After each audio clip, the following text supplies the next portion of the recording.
आपने देखा होगा कि जो गुरपतवंत सिंह पन्नू एक खालिस्तानी आतंकवादी है जो अमेरिका में बैठा है, ये नीच आदमी ने हाल ही में भारत की सरकार के ऊपर एक केस ठोका है और केस ठोक के ये बोला है कि जो भारत के नेशनल सिक्योरिटी एडवाइज़र, रॉ का चीफ और बाकी जो अन्य लोग हैं, इनको अमेरिका की अदालत में पेश किया जाए क्योंकि इन्होंने मेरे को अमेरिका में मारने की कोशिश की है। खैर, इस पूरे केस के ऊपर भारत की सरकार से जो टिप्पणी आई वो ये है कि ये बिल्कुल बेसलेस, बेबुनियाद है और इस प्रकार की टिप्पणियों के ऊपर हम कोई भी कमेंट ऑफर करने की कोशिश नहीं करेंगे। लेकिन आपको कुछ चीज़ें समझने की आवश्यकता है। जो ये अमेरिका है, कनाडा है, ब्रिटेन है, पाकिस्तान है, इन चार देशों का आफ्टर ऑल खालिस्तान को लेके इन्होंने जो प्लेबुक बना रखी है, एक टूल किट बना रखा है, वो क्या है? आज के इस वीडियो में इस पूरे टूल किट को समझने की कोशिश करते हैं। इन लोगों ने खास करके अमेरिका, कनाडा, ब्रिटेन, पाकिस्तान, ये चार नीच लोग जो हैं, इन लोगों को समझने की कोशिश कीजिए कि इन्होंने एक रणनीति के तहत कुछ कदम उठाए। क्या कदम उठाएं? सबसे पहले इन्होंने ये देखा है कि भाई ये जो पंजाब से हमारे यहाँ से सिख पॉपुलेशन हर दूसरे दिन उठ के जो कनाडा भाग जाती है असाइलम लेने, नौकरियाँ करने, सेटल आउट होने, इन लोगों के साथ क्या किया जाए। अब इनका जो टूल किट है उसमें क्या होता है कि सबसे पहले अमेरिका और ख़ास करके कनाडा और ब्रिटेन, इन तीन देशों ने, पाकिस्तान तो चलिए उसकी ज़्यादा बात ना ही करें, अच्छा है क्योंकि बात करने लायक ही नहीं है वो, लेकिन अगर हम बात करें अमेरिका, कनाडा और ब्रिटेन की, इन्होंने सबसे पहले ये किया कि चंद चुनिंदा सिखों को इन्होंने आइडेंटिफाई किया।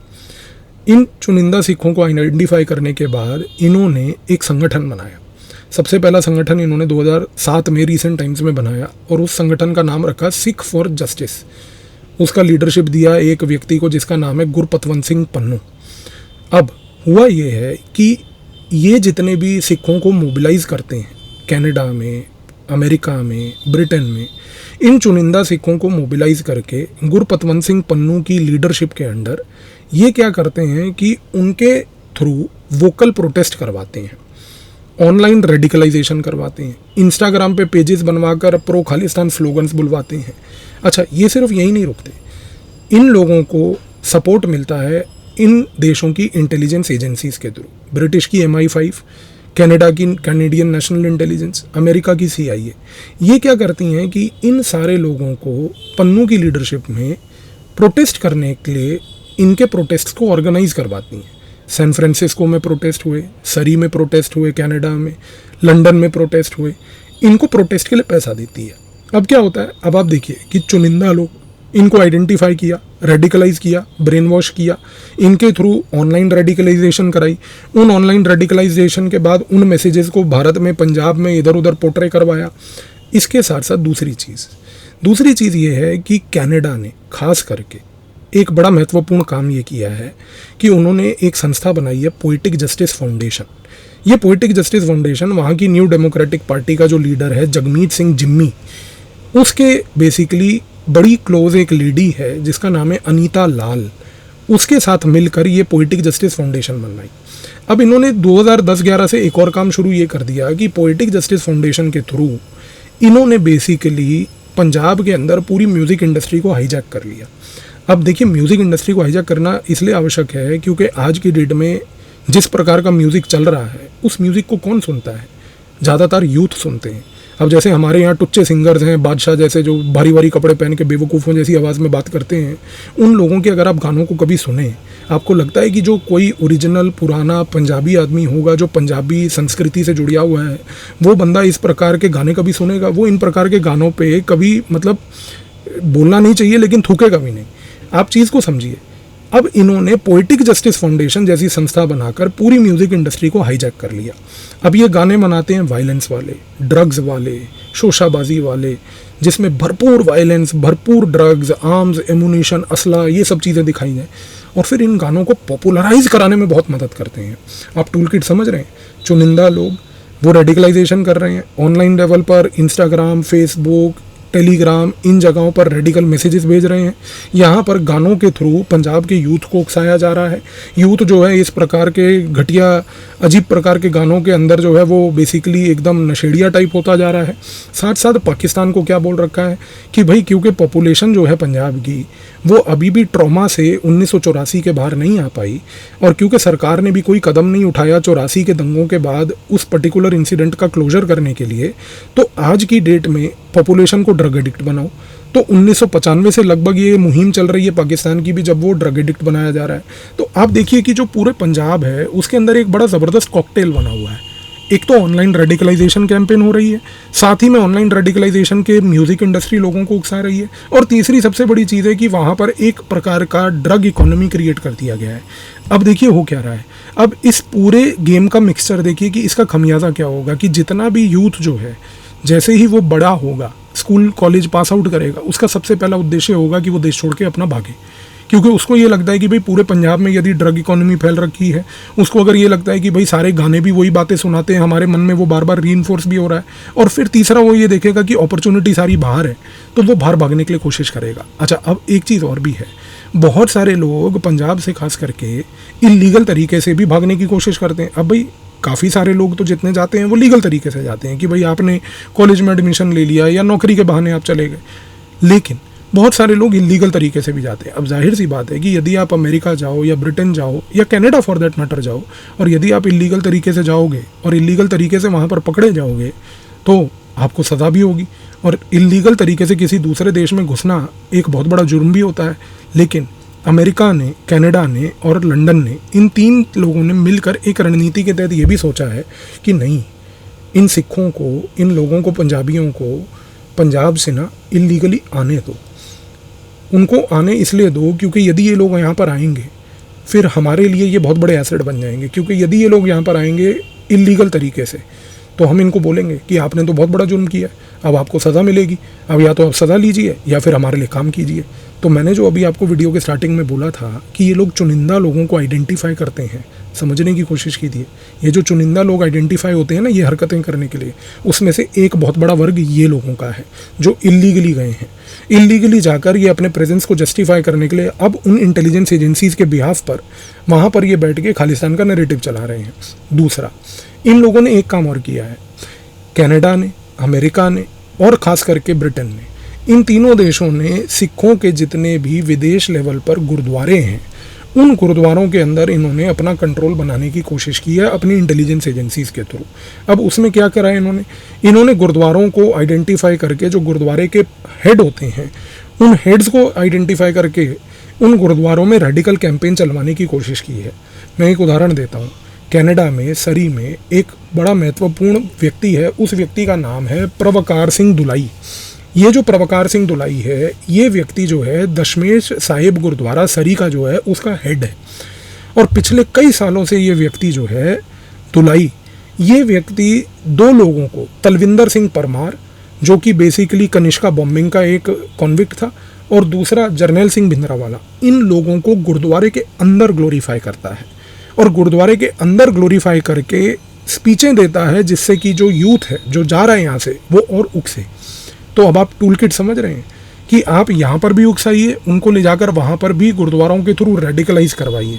और सबसे बड़ी बात, इस पूरे गेम से ये करना क्या चाहते हैं, इनका उद्देश्य ये रहता है कि हम सिख कम्युनिटी के अंदर जो बाहर रह रही है खास के, उनके मन में एक फियर पैदा कर दें। क्योंकि जब हम बात करेंगे खालिस्तान की, जब हम बात करेंगे सेपरेटिज्म की, जब हम बात करेंगे कि भाई भारत में वायलेंस करके खालिस्तान अचीव करेंगे, तो जाहिर सी बात है ना, सारे सिख तो आपका समर्थन नहीं करेंगे। जब आपके सारे सिख समर्थन नहीं करेंगे, और अगर आप उनमें से कोई एक सिख अपोज करता है, तो उस सिख जो अपोज कर रहा है उसके मन में डर तो आएगा कि भैया मैं तो एक तो विदेशी लैंड में रह रहा हूँ, अपने देश से दूर रह रहा हूँ, ऊपर से मैं खालिस्तान का अगर एजेंडा सपोर्ट नहीं कर रहा हूँ तो यहाँ पर ये लोग मुझे डराएंगे, मारने की भी कोशिश करेंगे। और एक पॉइंट तक तो इन्होंने इस डर को फैलाने के लिए मारने का भी सहारा लिया है। मैं आपको एक उदाहरण देता हूँ, एक व्यक्ति है, उसका नाम था रिपू दमन सिंह मलिक, पुराना खालिस्तानी था, खालिस्तान के कॉज को सिंपथाइज करता था, लेकिन इस व्यक्ति ने अपनी गलती को एक्सेप्ट करके उस पूरे खालिस्तानी एजेंडे को छोड़ दिया। इसके बाद रिपू दमन सिंह मलिक ने घूम घूम कर हर जगह ये बात करी कि खालिस्तान हमें नहीं चाहिए, ये सब एक कैंपेन है, ये इंटेलिजेंस एजेंसीज की तरफ से जो किया गया एक फॉल्ट लाइन है भारत की जिसको ये एक्सप्लोट कर रहे हैं। उस केस में क्या हुआ कि जब रिपुदमन सिंह मलिक ने अपने ही खालिस्तानी सिंपथाइजर्स के खिलाफ बात करना शुरू कर दी, इन खालिस्तानी सिंपथाइजर्स ने इंटेलिजेंस एजेंसीज की मदद लेके रिपुदमन सिंह मलिक को 2022 में मार गिराया। अब देखिए कि अगर रिपुदमन सिंह मलिक एक एक्स फॉर्मर खालिस्तानी टेररिस्ट अगर अपना पूरा थॉट प्रोसेस बदल के खालिस्तान के खिलाफ बात करता है, उस केस में ये लोगों ने उसको मरवा दिया। अब जैसे ही उसको मरवाया, एक चीज़ तो तय हो गई ना सर, कि जो वहाँ के बाकी सिख रह रहे थे उनके मन में फिर से एक डर पैदा हो गया। अब या तो वो चुप बैठेंगे या खालिस्तान का समर्थन करेंगे।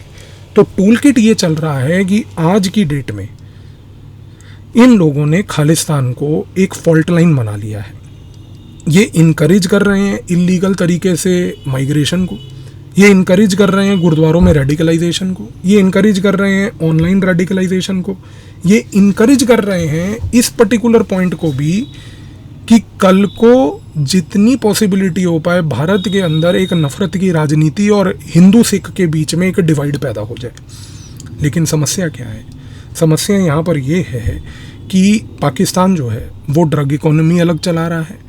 पन्नू जैसे आदमी, इनको समर्थन मिल रहा है अमेरिका की सरकार का, और ये वहाँ बैठकर अलग नैरेटिव चला रहे हैं। इनका सिर्फ उद्देश्य एक है कि किसी भी तरीके से भारत को बदनाम किया जाए। अब आप एक चीज़ को समझो, ये जितने लिमिटेड सेगमेंट्स ऑफ लोग हैं बाहर बैठे हुए, खास करके पूरे सिख डायस्पोरा जो हमारा है, उसमें जो एक चुनिंदा लिमिटेड वर्ग है जो ये बातें कर रहा है, इस वर्ग की बातों को अमेरिका, पाकिस्तान, लंदन, कनाडा, ये लोग सारे मिलकर इतना ग्लोरीफाई करते हैं कि एक ऐसा ग्लोबल लेवल पे एक इमेज क्रिएट हो जाती है कि नहीं भाई, ये जो सिख है ना, इनके पूरी कम्युनिटी में प्रॉब्लम है। सर, सिख कम्युनिटी को आज की डेट में कोई प्रॉब्लम नहीं है। एक सर्वे था पीयू सेंटर का, ये पीयू सेंटर का सर्वे 2 साल पहले हुआ था। इस सर्वे ने पंजाब में घर घर जाके, गली गली जाके लोगों से पूछा था क्या आपको खालिस्तान चाहिए। 80 से ज़्यादा प्रतिशत लोगों ने बोला कि ये शब्द हम सुनना नहीं चाहते। 20% लोगों ने बोला हमें इससे कोई लेन देन नहीं है। लेकिन दिक्कत क्या है? आप फिर गेम समझो, छोटा चुनिंदा एक वर्ग है जिसको इतनी मीडिया अटेंशन दी जा रही है, इतना ग्लोरीफाई किया जा रहा है कि उससे एक इमेज क्रिएट की जा रही है कि सारे के सारे सिख समाज को खालिस्तान चाहिए, सारे सिख समाज को खालिस्तान चाहिए, जबकि ऐसा बिल्कुल नहीं है। इसकी वजह से भारत को बदनाम करना, हिंदू सिखों के बीच में नफरत पैदा करना, उस नफरत की राजनीति में अपनी कूटनीति ढूंढना, ये लोग आज की डेट में ये काम कर रहे हैं। पन्नू ने ये केस जो फाइल किया, इसका टाइमिंग देखो। भारत के प्रधानमंत्री का विजिट अमेरिका में है, अमेरिका की विजिट से 2 दिन पहले केस फाइल कर दिया। तेरे को केस फाइल करना था, तेरे को यही टाइम मिला था। आप जब ऐसी हरकत करते हो ना सर, तो उससे पूरा एजेंडा क्लियर हो जाता है कि आप किसके पेरोल पे काम कर रहे हो। अब इस कॉन्टेक्स्ट में समस्या ये आती है कि हमें करना क्या है। देखिए, आज एक चीज़ तो तय है, हिंदू का और सिख का जो बॉन्ड है, सनातनी और सिख का जो बॉन्ड है, कोई ताकत इसको तोड़ नहीं सकती। और अगर अमेरिका ये बात सोच रहा है, कनाडा यदि ये बात सोच रहा है, तो वो बहुत बड़े भुलेखे में है कि वो सनातनियों और सिखों का जो एक प्यार और एक बॉन्ड है उसको तोड़ पाएगी। लेकिन दिक्कत यहाँ पर ये आती है कि जो भारत की सरकार है, इसके पास इस पूरे जो अमेरिका, ब्रिटेन, पाकिस्तान और कनाडा का जो नैरेटिव है, इसको लेके ना कोई काउंटर नैरेटिव नहीं है। अब सवाल ये उठता है कि सर हम काउंटर नैरेटिव कैसे बनाएं। सबसे महत्वपूर्ण चीज़ आपको ये करनी है कि आज भारत के अंदर सरकार को सिखों के साथ एंगेज करके एक नैरेटिव ये बनाना है कि जितने ये जो सिख बाहर बैठ के ये हरकतें कर रहे हैं, चुनिंदा लोग जो पूरी कम्युनिटी को बदनाम कर रहे हैं, ये और कुछ नहीं बल्कि ये वहाबी हैं। इनको बदनाम करो। सबसे पहले जो आज की डेट में खालिस्तान की बात करे उसको बोलो तू वहाबी सिख है। वहाबी शब्द जो है ना सर, एक प्रकार की गाली है, क्योंकि मुसलमानों में अगर आज की डेट में आप किसी को बोल दो ना कि तू वहाबी मुसलमान है, बुरा मान जाते हैं। इनको बोलो क्योंकि तुम तो वहाबी हो, रेडिकल हो, तुम्हारे थॉट को कोई नहीं मानने वाला, पहली बात। दूसरी सबसे बड़ी चीज़ ये करनी है कि सिख समाज के लीडरों के साथ, खास करके जो गुरुद्वारा के लीडर्स हैं, हमारे सिख समाज के पॉलिटिशियंस नहीं, वो किसी काम के नहीं हैं, एक प्रकार के नीच से नीच लोग हैं वो, माफ़ कीजिएगा इस प्रकार की लैंग्वेज के, लेकिन उन्होंने जितना बेड़ा गर्क सिख समाज का किया किसी और ने नहीं किया होगा। सिख गुरुद्वारों के जो लोग हैं उनके साथ एक एंगेजमेंट बनाकर पूरे सिख समाज के थ्रू एक काउंटर मैसेज देना कि हमें किसी प्रकार का कोई खालिस्तान से समर्थन नहीं, और सनातनी खालिस्तान ये सब जो बातें हैं ये सब बेबुनियाद हैं। हिंदू और सिख का जो बॉन्ड है इसको कोई नहीं तोड़ सकता। तीसरा, भारत की रिसर्च एंड एनालिसिस विंग को ये बात समझनी है और बड़े महत्वपूर्ण तरीके से समझ के ये इंश्योर करना है कि जो कनाडा खास करके है, यदि आज की डेट में वो भारत के अंदर इस प्रकार के सेपरेटिज्म, सेसेशनिज्म, खालिस्तान वाले को प्रमोट कर रहा है, तो हमें भी उसकी टेरिटरी में जाकर कुछ करना होगा। और जहाँ तक भारत की रॉ का सवाल है, एक चीज़ मैं आपको ज़रूर अश्योर कर सकता हूँ कि भारत की रॉ ने कनाडा के अंदर एक फॉल्ट लाइन आइडेंटिफाई कर ली है, और वो फॉल्ट लाइन ये है कि कनाडा के अंदर जो क्यूबेक है, वहाँ पर क्यूबेक प्रोविंस में एक पॉलिटिकल पार्टी है। उस पॉलिटिकल पार्टी का नाम है ब्लॉक क्यूबेकॉइस। ब्लॉक क्यूबेकॉइस नाम की ये जो पार्टी है ना, क्यूबेक में, इसको आज की डेट में लीड करते हैं क्यूबेक में रहने वाले फ्रेंच भाषा को बोलने वाले फ्रेंच कैनेडियंस। और ब्लॉक क्यूबेकॉइस जो है ना, ये आज की डेट में डिमांड कर रही है कि क्यूबेक के अंदर एक फ्रेंच स्पीकिंग ब्लॉक क्यूबेकॉइस नाम का एक सेपरेट टेरिटरी बनाई जाए। तुम भारत में आकर पंजाब के अंदर खालिस्तान को सेपरेट टेरिटरी बनाना चाहते हो ना, घबराओ मत। फ्रांस के साथ हम एंगेज करेंगे, फ्रेंच लोगों के साथ मिलकर हम एंगेज करके ब्लॉक क्यूबेकॉइस को सपोर्ट करेंगे, ताकि तुम्हारे यहाँ पर तुम्हारे क्यूबेक को तोड़ेंगे। तुम हमारे यहाँ करके देखो फिर ये। तो बात एक चीज़ तो तय है सर, रॉ अपना काम कर ही रही है, इसके साथ साथ रॉ को एक काम और करने की आवश्यकता है। हमारे को पता है आज की डेट में सारे वो अमेरिकन पॉलिटिशियंस, डेमोक्रेट्स, रिपब्लिकन्स, सारे वो अधिकारी जो अमेरिका की सरकार में हैं, जिन्होंने गुरपतवंत सिंह पन्नू जैसे टेररिस्ट को पनाह दे रखी है, सपोर्ट कर रखा है। आज एक टाइम आ चुका है कि भारत की सरकार को अब एक कठोर कदम उठाते हुए, निडर होते हुए, इन ऑफिशियल्स और इन अमेरिकन पॉलिटिशियंस के नाम को एक्सपोज करने का। इनको बदनाम कीजिए पूरे विश्व में कि ये मिलते हैं, फोटोग्राफिक एविडेंसेस हैं। आज की डेट में मीडिया में इसके बारे में पूरा एक्सपोजर करके बताइए कि देखिए ये सेपरेटिज्म को फ्यूल कर रहे हैं वर्ल्ड में, ये चाहते हैं इंस्टेबिलिटी हो पूरे वर्ल्ड में।